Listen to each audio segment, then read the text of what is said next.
नमः ॐ विष्णुपादाय कृष्णप्रेष्ठाय भूतले श्रीमदे भक्तिवेदान्त स्वामिन् इति नामिने।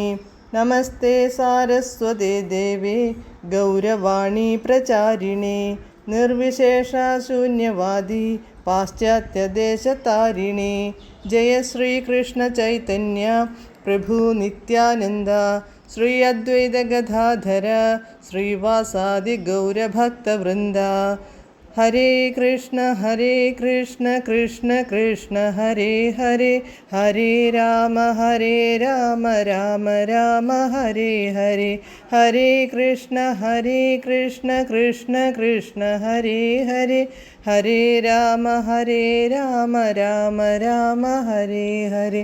हरे कृष्ण कृष्ण कृष्ण हरे हरे, हरे राम राम हरे हरे. പരമദിവ്യോത്തമ പുരുഷനായ ശ്രീകൃഷ്ണ ഭഗവാന്റെ കഥകളാണ് ശ്രീകൃഷ്ണ എന്ന പുസ്തകത്തിലൂടെ പറയുന്നത്. ഓം നമോ ഭഗവതേ വാസുദേവായ, ഓം നമോ ഭഗവതേ വാസുദേവായ, ഓം നമോ ഭഗവതേ വാസുദേവായ. നാരായണം നമസ്കൃത്യ നരം ചൈവ നരോത്തമം ദേവീം സരസ്വതീം വ്യാസം തതോ ജയമുദീരയേത്. നഷ്ടപ്രായേഷു ഭദ്രേഷു നിത്യം ഭാഗവത സേവയാ ഭഗവത്യുത്തമശ്ലോകേ ഭക്തിർഭവതി നഷ്ടികി. അധ്യായം 61. ഉഷയും അനിരുദ്ധനും തമ്മിലുള്ള സമാഗമം. Page number 604. കാലക്രമത്തിൽ ഏതോ പുരുഷ സുഹൃത്തുമായി ഉഷയ്ക്കു ബന്ധമുള്ള ലക്ഷണങ്ങൾ അവളിൽ കണ്ടു തുടങ്ങി. അവളുടെ പ്രവൃത്തികൾ അന്യരിൽ നിന്നും ഒളിക്കാൻ തീരെ പറ്റാത്ത നിലയിൽ പ്രകടമായിരുന്നു. അനിരുദ്ധനുമായുള്ള ബന്ധത്തിൽ ഉഷ സദാ ഉല്ലാസവതിയായിരുന്നു. എന്നാൽ അവൾക്കു തൻ്റെ സംതൃപ്തിയുടെ സീമ തീർച്ചയില്ലായിരുന്നു. കൊട്ടാരം കാവൽക്കാരനും വീട്ടുകാര്യസ്ഥനും ഈ രഹസ്യം എളുപ്പത്തിൽ ഊഹിക്കാവുന്നതേ ഉണ്ടായിരുന്നുള്ളൂ. കൂടുതൽ ഒന്നിനും കാത്തുനിൽക്കാതെ അവർ തങ്ങളുടെ യജമാനനായ ബാണാസുരനെ വിവരമറിയിച്ചു. വൈദിക സംസ്കാരമനുസരിച്ച് ഒരവിവാഹിതയ്ക്കു പുരുഷബന്ധമുണ്ടാകുക എന്നത് കുടുംബത്തിനു വലിയ കുറച്ചിലാണ്. അതിനാൽ ഉഷയിൽ ചില അവിഹിത ബന്ധത്തിൻ്റെ ലക്ഷണങ്ങൾ പ്രകടമാണെന്ന കാര്യം വളരെ കരുതലോടെ വീട്ടുകാര്യസ്ഥൻ യജമാനനെ അറിയിച്ചു. ഏതെങ്കിലും യുവാവ് ഉള്ളിൽ പ്രവേശിക്കുന്നതിനെതിരെ തികഞ്ഞ കരുതലോടെ രാപ്പകൽ ദത്തശ്രദ്ധരായിരുന്നുവെന്നും കൊട്ടാരം കാവലിൻ്റെ കാര്യത്തിൽ ഒരു വിധത്തിലും തങ്ങൾ ഉപേക്ഷ കാണിച്ചിട്ടില്ലെന്നും സേവകർ അവരുടെ യജമാനനോട് പറഞ്ഞു. അതിനാൽ അവൾ പങ്കിലയായതെങ്ങനെയെന്നായിരുന്നു അവരുടെ അത്ഭുതം. അതിൻ്റെ കാരണം കണ്ടെത്താൻ അവർക്കു സാധിക്കാത്തതിനാലാണ് മുഴുവൻ കാര്യങ്ങളും യജമാനനെ ബോധിപ്പിച്ചത്. തൻ്റെ പുത്രിക്കു കന്യകാത്വം നഷ്ടപ്പെട്ടിരിക്കുന്നതറിഞ്ഞു ബാണാസുരൻ നടുങ്ങിപ്പോയി. ഇത് അദ്ദേഹത്തിൻ്റെ ഹൃദയഭാരം വർദ്ധിപ്പിച്ചു. ഒട്ടും വൈകാതെ അദ്ദേഹം ഉഷയുടെ കൊട്ടാരത്തിലേക്കു പാഞ്ഞു. അവിടെ ഉഷയും അനിരുദ്ധനും ഒരുമിച്ചിരുന്നു സംസാരിക്കുന്നത് അദ്ദേഹം നേരിൽ കണ്ടു.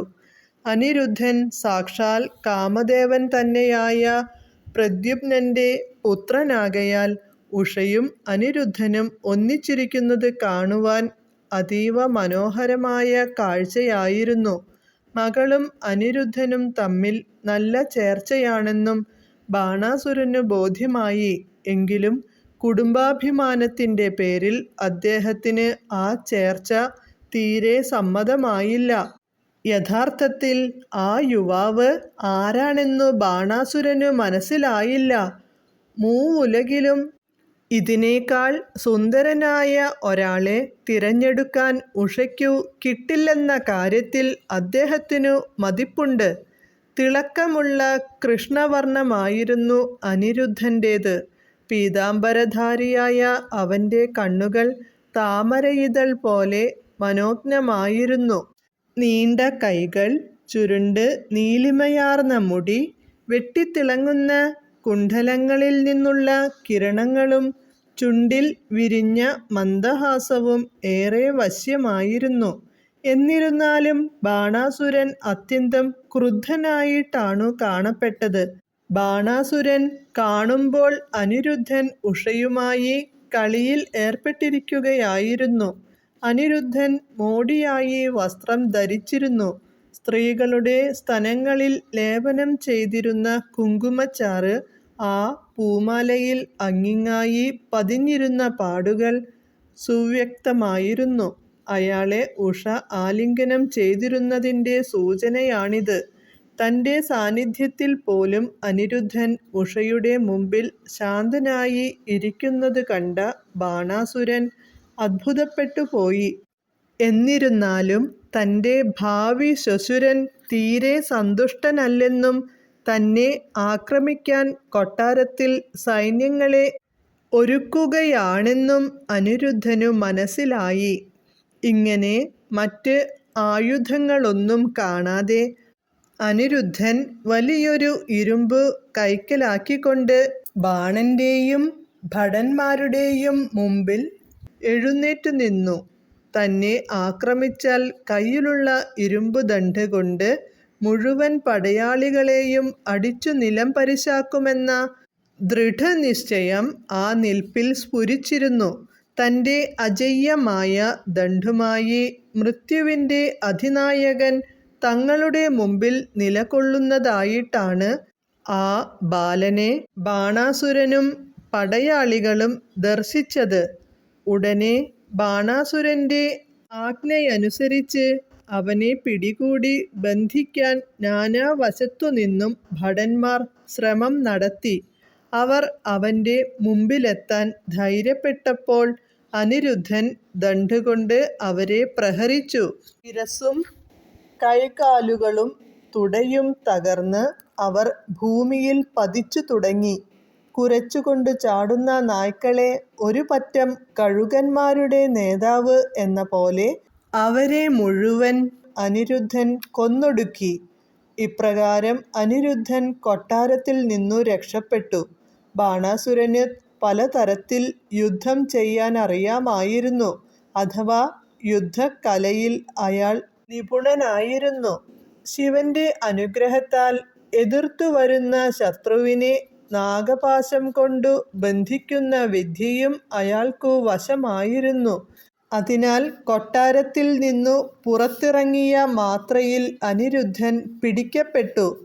തൻ്റെ പിതാവ് അനിരുദ്ധനെ ബന്ധനസ്ഥനാക്കി എന്ന വാർത്ത കേട്ട് ദുഃഖവും ചിന്താക്കുഴപ്പവും മൂലം ഉഷ നിസ്സഹായയായി.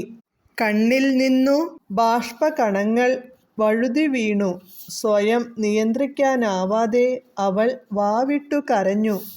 ഇപ്രകാരം കൃഷ്ണൻ എന്ന ഗ്രന്ഥത്തിലെ ഉഷയും അനിരുദ്ധനും തമ്മിലുള്ള സമാഗമം എന്ന 61-ാം അധ്യായത്തിൻ്റെ ഭക്തിവേദാന്ത ഭാഷ്യം സമാപ്തം. ഹരേ കൃഷ്ണ.